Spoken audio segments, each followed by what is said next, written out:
ओम शांति। आज दिनांक 13 जून 2022। प्रातः मुरली बाप दादा मधुबन। बाबा कहते, मीठे बच्चे, यह पाठशाला है नर से नारायण बनने की। पढ़ाने वाला स्वयं सत्य बाप, सत शिक्षक और सतगुरु है। तुम्हें इसी निश्चय में पक्का रहना है। मीठे बच्चे, यह पाठशाला है नर से नारायण बनने की। पढ़ाने वाला स्वयं सत्य बाप, सत टीचर, सत गुरु है। तुम्हें इसी निश्चय में पक्का रहना है। अर्थात बाबा आया हुआ है, रुद्र ज्ञान यज्ञ रचता है। तो बाबा आकर हम बच्चों को पढ़ाई पढ़ाते। बाबा कहते, इसे पाठशाला समझो या रुद्र ज्ञान यज्ञ कह लो। यहां तुम नर से नारायण बनते हो। स्मृति में यह रखो, यह निश्चय कर लो कि हमें पढ़ाने वाला बेहद का बाप है, बेहद का वर्षा देता है और संगम पर ही देता है। तो बाप राजयोग सिखाते हैं, नर से नारायण बनाने के लिए पढ़ाई पढ़ाते हैं। तो बाबा कहते, तुम बच्चे जानते हो हम नर से नारायण बनने के लिए इस पाठशाला में अर्थात रुद्र ज्ञान यज्ञ में बैठे हैं। शिव बाबा अक्षर लगता है, बरोबर बाप और दादा दोनों हैं। इस निश्चय से तुम यहाँ पर आए हो। बाप ब्रह्मा द्वारा सभी वेद शास्त्रों का सार समझा रहे हैं। बाबा कहते, मैं तुमको त्रिकालदर्शी बना रहा हूं।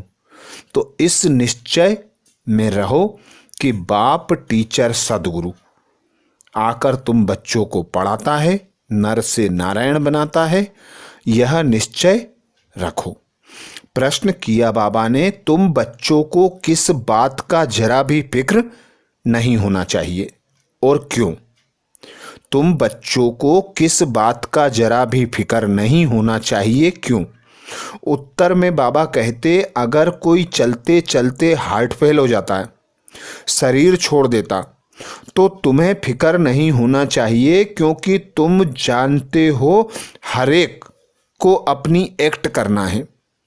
तुम्हें खुश होना चाहिए कि आत्मा ज्ञान और योग के संस्कार लेकर गई तो और ही भारत की अच्छी सेवा करेगी।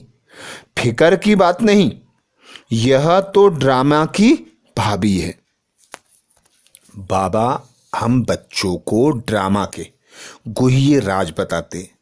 बाबा कहते, कर्म भोग जन्म जन्मांतर का बहुत है।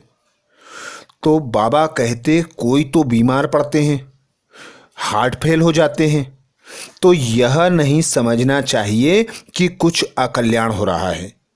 ड्रामा की भाभी है, उसको शायद और पार्ट बजाना होगा, इसलिए दुख नहीं करना चाहिए। क्योंकि यह अटल सत्य है कि आत्मा संस्कार लेकर जाती है, वह ज्ञान और योग के संस्कार लेकर गई है। तो और अच्छी सेवा के लिए और अच्छा जन्म लेगी, जिससे भारत की और अच्छी सेवा कर सके। तो यह गई है, कल्याण अर्थ गई है, यह सोचकर खुश होना चाहिए। बाबा कहते भी हैं, अम्मा मरे तो हलवा खाना। तो इसमें दुख करने की, रोने की, बिलखने की, फिक्र करने की कोई बात नहीं है। गीत सुनाया बाबा ने, तुम ही हो माता पिता तुम ही हो। ओम शांति। बाप बच्चों को समझाते हैं, बच्चे जानते हैं, बाबा भी बच्चे कह बुलाते हैं। और यह बाप दादा दोनों कंबाइंड है। पहले बाप दादा फिर बच्चे हैं। यह नई रचना हुई ना। और बाप राजयोग भी सिखला रहे हैं। हूबहू 5000 वर्ष पहले मुआफिक फिर से हमको राजयोग सिखला रहे हैं। भक्ति मार्ग में फिर उनके किताब बनाए, उनको गीता कह दिया। परंतु इस समय तो गीता की कोई बात नहीं है। यह पीछे शास्त्र बनाए उसको कह दिया है। श्रीमद् भागवत गीता सहज राजयोग की पुस्तक। भक्ति मार्ग में बहुत पुस्तकें पढ़ने से कोई भी फायदा नहीं होगा। भक्ति मार्ग में पुस्तकें पढ़ने से कोई भी फायदा नहीं होगा। ऐसे ही सिर्फ शिव को याद करने से कोई वर्षा नहीं मिल सकता। वर्षा सिर्फ अभी संगम पर ही मिल सकता है। बाप है बेहद का वर्षा देने वाला और वर्षा देंगे भी संगम पर। बाबा हम बच्चों को गुह्य राज बताते कि जिस प्रकार भक्ति की पुस्तक पढ़ने से कोई फायदा नहीं होता, ऐसे ही शिव को सिर्फ याद करने से कोई वर्षा नहीं मिल सकता। बाबा कहते वर्षा मिलता है सिर्फ संगम पर। बाप ही बेहद का वर्षा देने वाला है और वर्षा देने आता भी है संगम पर। तो बाप राजयोग सिखलाते हैं। दूसरे भी जो सन्यासी आदि सिखलाते हैं, उनके सिखलाने और इसमें रात दिन का फर्क है। उन्हों की बुद्धि में गीता रहती है और समझते हैं कृष्ण ने गीता सुनाई, व्यास ने लिखी, परंतु गीता तो ना कृष्ण ने सुनाई थी, ना वह समय था, ना कृष्ण का रूप हो सकता है। बाप सब बातें क्लियर करके हम बच्चों को समझाते हैं और कहते हैं अभी जज करो। उनका नाम भी बाला है। सत्य बताने वाला ही नर से नारायण बना सकते हैं। तुम बच्चे जानते हो हम नर से नारायण बनने के लिए इस पाठशाला व रुद्र ज्ञान यज्ञ में बैठे हैं। शिव बाबा अक्षर अच्छा लगता है, बरोबर बाप और दादा जरूर हैं। इस निश्चय से तुम आए हो। बाप ब्रह्मा द्वारा सभी वेद शास्त्रों का सार समझाते हैं और समझा रहे हैं। हम तुमको त्रिकालदर्शी बना रहे हैं। ऐसे नहीं कि तुम त्रिलोकीनाथ बनते हो, नहीं, तुम नाथ तो बनते हो सिर्फ एक शिवपुरी के। उनको लोक नहीं कहेंगे। लोक मनुष्य सृष्टि को कहा जाता है, परंतु लोक चैतन्य लोक वह है निराकारी लोक। बाबा कहते मनुष्य लोक चैतन्य लोक वह है निराकारी लोक। तुमको सिर्फ त्रिलोकी की नॉलेज सुनाते हैं, त्रिलोकी का नाथ नहीं बनाते। तीनों लोकों का ज्ञान मिला है, इसलिए त्रिकालदर्शी कहा जाता है। लक्ष्मी नारायण को भी त्रिलोकीनाथ नहीं कहेंगे, विष्णु को भी त्रिलोकीनाथ नहीं कहेंगे। उनको तो तीनों लोकों का ज्ञान ही नहीं है। लक्ष्मी नारायण जो बचपन में राधे कृष्ण हैं, उनको त्रिलोकी का ज्ञान नहीं है। तुमको त्रिकालदर्शी बनना है, नॉलेज लेना है। बाकी कृष्ण के लिए कह देते हैं त्रिलोकीनाथ था, परंतु नहीं, तीनों लोकों का नाथ तो उनको कहेंगे जो राज्य करे। वह तो सिर्फ बेकुंड नाथ बनते हैं। सतयुग और बेकुंड कहा जाता है। सतयुग को ही बेकुंड कहा जाता है। त्रेता को बेकुंड नहीं कहेंगे। इस लोक के भी हम नाथ नहीं बन सकते। बाबा सिर्फ ब्रह्म महातत्व का नाथ है। ब्रह्मांड जिसमें हम आत्माएं अंडे मिसल रहती हैं, उनका ही मालिक है। ब्रह्मा विष्णु व शंकर सूक्ष्म वतन में रहने वाले हैं, तो वह वहाँ के नाथ कहेंगे। तुम बनते हो बैकुंठ नाथ।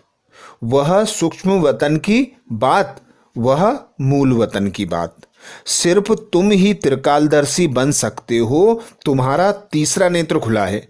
दिखाते भी हैं भ्रकुटी के बीच में तीसरा नेत्र, इसलिए त्रिनेत्री कहते हैं। परंतु यह निशानी देवता को दे देते हैं, क्योंकि तुम्हारी जब कर्मातीत अवस्था हो जाती है तब तुम त्रिनेत्री बनते हो, वह तो इस समय की बात है। बाकी वह तो ज्ञान का शंख नहीं बजाते। उन्होंने फिर वह स्थूल शंख लिख दिया है। यह मुख की बात है। इससे तुम ज्ञान शंख बजाते हो, नॉलेज पढ़ रहे हो। जैसे बड़ी यूनिवर्सिटी में नॉलेज पढ़ते हैं, यह है पतित पावन गॉड फादरली यूनिवर्सिटी। कितनी बड़ी यूनिवर्सिटी के तुम स्टूडेंट हो। साथ साथ तुम यह भी जानते हो कि हमारा बाबा है। हमारा बाबा बाबा है, टीचर है, सदगुरु है, सब कुछ है। यह माता पिता हर हालत में सुख देने वाले हैं। इसलिए कहते हैं, तुम माता पिता हम बालक तेरे, तुम्हारी कृपा से सुख घनेरे।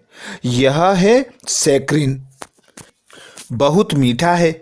देवताओं जैसे मीठे कभी कोई हो ना सके। बच्चे जानते हैं भारत बहुत सुखी था, एवर हेल्दी एवर वेल्दी था, बिल्कुल पवित्र था। कहा ही जाता है वाइसलेस भारत। अभी तो नहीं कहेंगे, अभी तो विशेष पतित कहेंगे। बाप कितना सहज समझा रहे हैं। बाप और वर्षे को जान जाते हैं। बाबा कितना मीठा बनाते हैं। तुम फील करते हो हमको श्रीमत पर पढ़ना और पढ़ाना है, यही धंधा है। बाकी कर्म भोग तो जन्म जन्मांतर बहुत है ना। समझो, कोई बीमार पड़ते हैं, कल हार्ट फेल हो जाता है, तो समझा जाता है भावी ड्रामा की।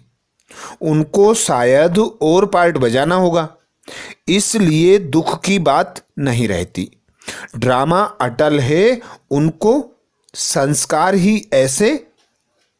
बाबा कहते ड्रामा अटल है, उनको दूसरा पार्ट बजाना है, फिकर की कोई बात नहीं। और ही भारत की अच्छी सेवा करेंगे, क्योंकि संस्कार ही ऐसे ले जाते हैं। कोई के कल्याणार्थ तो खुश होना चाहिए ना। समझाते रहते हैं अम्मा मरे तो हलवा खाना, इसमें समझ चाहिए। तुम जानते हो हम एक्टर्स हैं, हर एक को अपना एक्ट करना है। ड्रामा में नूंद है, एक शरीर छोड़ दूसरा पार्ट बजाना है। यहाँ से जिन संस्कारों से जाएंगे, वहाँ गुप्त भी सर्विस ही करेंगे। आत्मा के संस्कार तो रहते हैं ना।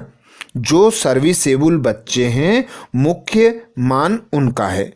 सर्विस करने वाले, भारत का कल्याण करने वाले सिर्फ तुम बच्चे हो। बाकी और सब अकल्याण ही करते हैं, पतित बनाते हैं। समझो कोई फर्स्ट क्लास सन्यासी मरता है, वह ऐसे बैठ जाते हैं। हम शरीर छोड़ ब्रह्म में जाकर लीन हो जाएंगे, तो वह जाकर कोई कल्याण कर नहीं सकते, क्योंकि वह कोई कल्याणकारी बाप की संतान थोड़े ही है। तुम कल्याणकारी बाप की संतान हो। तुम कितना अकल्याण कर नहीं सकते। बाबा कहते तुम किसका अकल्याण कर नहीं सकते। तुम तो जाएंगे कल्याणार्थ। यह है पतित दुनिया। बाप का ऑर्डिनेंस निकला है कि अभी यह योग बल की रचना नहीं चाहिए। बाबा कहते बाप का ऑडियंस निकला है कि अभी यह भोग बल की रचना नहीं चाहिए। यह तमोप्रधान है। आधा कल्प से तुम एक दो को काम कटारी से दुख देते आए हो। यह रावण के 5 भूत हैं जो तुमको दुख देते हैं।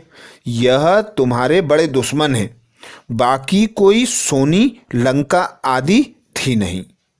यह सब बातें बैड बनाई हैं।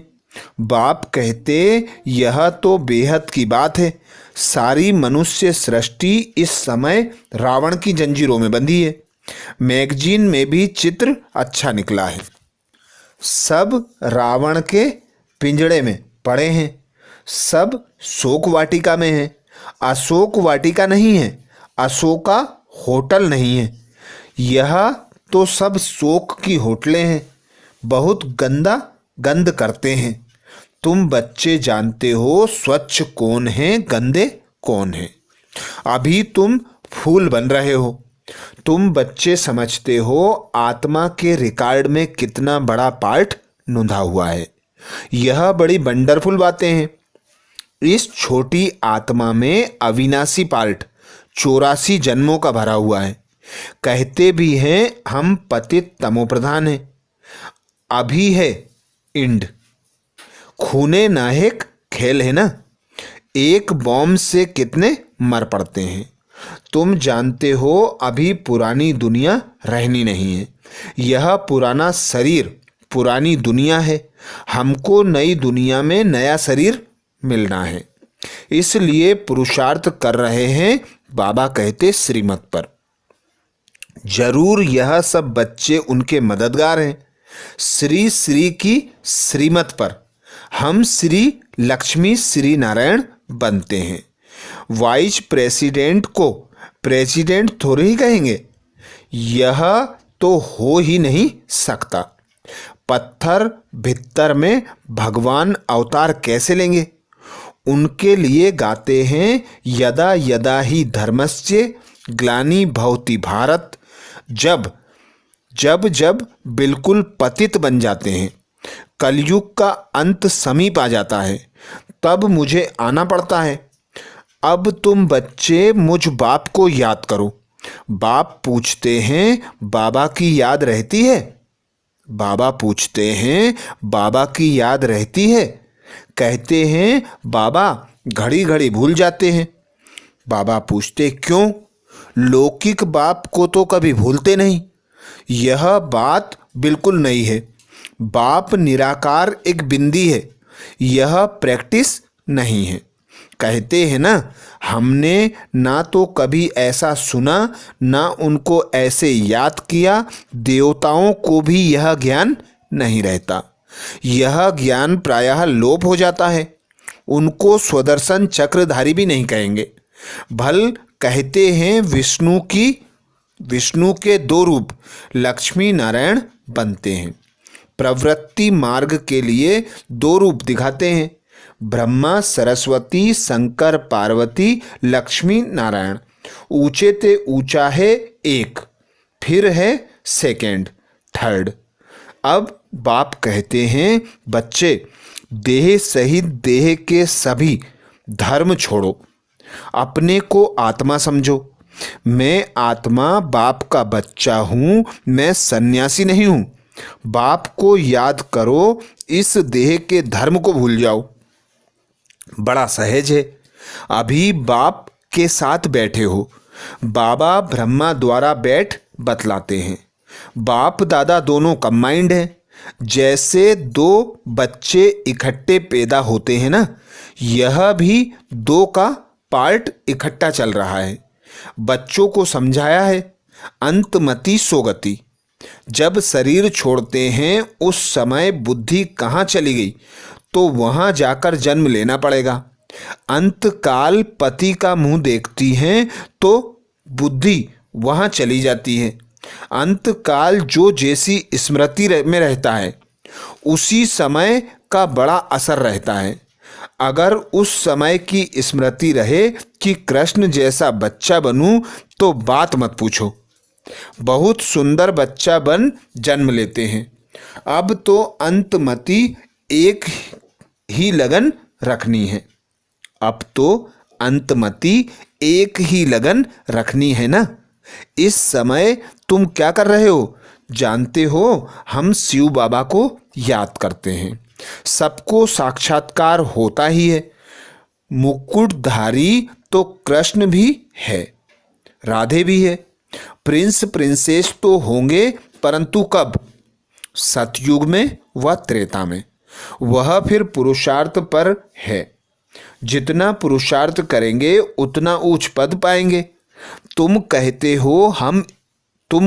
हो हम तो 21 जन्मों के लिए राजा ही लेंगे। मम्मा बाबा लेते हैं तो क्यों नहीं हम फॉलो करें। नॉलेज को धारण कर फिर कराना है। इतनी सर्विस करनी है, तब 21 जन्मों के लिए प्रारब्ध मिलेगी। स्कूल में जो अच्छी रीति पुरुषार्थ नहीं करते हैं तो कम मार्क्स लेते हैं। तुम अभी 5 विकारों रूपी माया रावण पर विजय पाते हो। तुम्हारी है अहिंसक युद्ध। अगर राम को निशानी ना देवें तो सूर्यवंशी चंद्रवंशी कैसे कहा जाए। तो बाप कहते हैं तुम जितना पुरुषार्थ करेंगे तो अंतमति सोगति होगी। देह का भी ख्याल ना हो, सबको भूलना है। बाप कहते हैं तुम नंगे अशरीरी आए थे, फिर नंगे जाना है।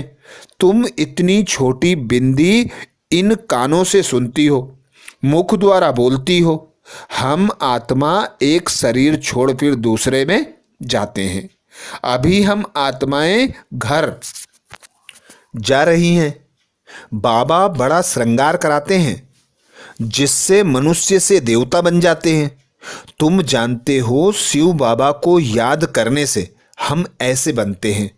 गीता में भी है मुझे याद करो और वर्षे को याद करो तो तुम स्वर्ग के मालिक बनेंगे। बिल्कुल सहज है, समझते भी हैं। बरोबर हम कल्प कल्प आपसे ब्रह्मा द्वारा वर्षा पाते हैं। गाते भी हैं ना, ब्रह्मा द्वारा देवता धर्म की स्थापना। नापास होने से फिर त्रेता के क्षत्रिय धर्म में चले जाते हैं।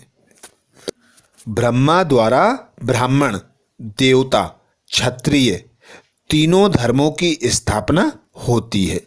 सतयुग में और कोई धर्म होते नहीं और सब बाद में आते हैं, उनसे हमारा कोई कनेक्शन नहीं। भारतवासी भूल गए हैं कि हम आदि सनातन देवी देवता धर्म के हैं। यह भी ड्रामा का पार्ट ऐसा बना हुआ है। अच्छा, मीठे मीठे सिकिलदेह बच्चों प्रति मात पिता बाप दादा का याद प्यार और गुड मॉर्निंग। रूहानी बाप की रूहानी बच्चों को नमस्ते। हम सब रूहानी बच्चों की रूहानी मात पिता बाप दादा को याद प्यार गुड मॉर्निंग और नमस्ते। धारणा के लिए मुख्य सार में बाबा कहते श्रीमत पर पढ़ने और पढ़ाने का धंधा करना है। ड्रामा की भावी पर अटल रहना है। किसी भी बात का फिक्र नहीं करना है। श्रीमत पर पढ़ने और पढ़ाने का धंधा करना है। ड्रामा की भावी पर अटल रहना है। किसी भी बात का फिक्र नहीं करना है।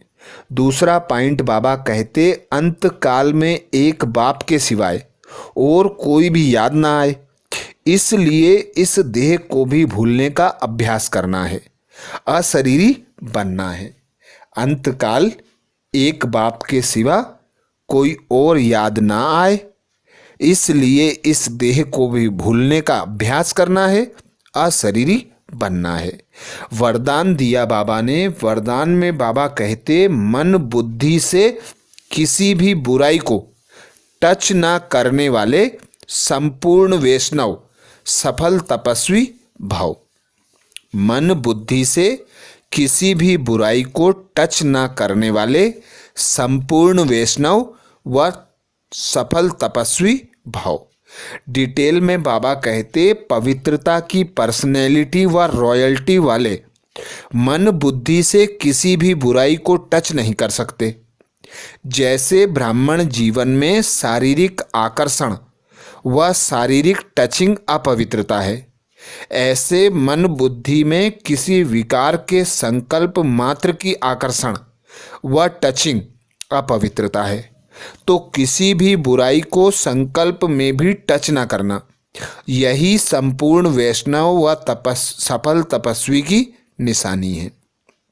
तो बाबा कहते मन बुद्धि से कोई बुराई टच ना करना, यही बच्चों का कर्तव्य है। यदि बुराई को संकल्प में भी टच नहीं करेंगे, विकारों से दूर रहेंगे, शारीरिक आकर्षण की टचिंग से दूर रहेंगे, तो बाबा कहते यही संपूर्ण वैष्णव व सफल तपस्वी की निशानी है। स्लोगन में बाबा कहते मन की उलझनों को समाप्त कर वर्तमान और भविष्य को उज्जवल बनाओ। मन की उलझनों को समाप्त कर वर्तमान और भविष्य को उज्जवल बनाओ। तो ये थे बाबा के 13 जून 2022 के महावाक्य। अच्छा, ओम शांति।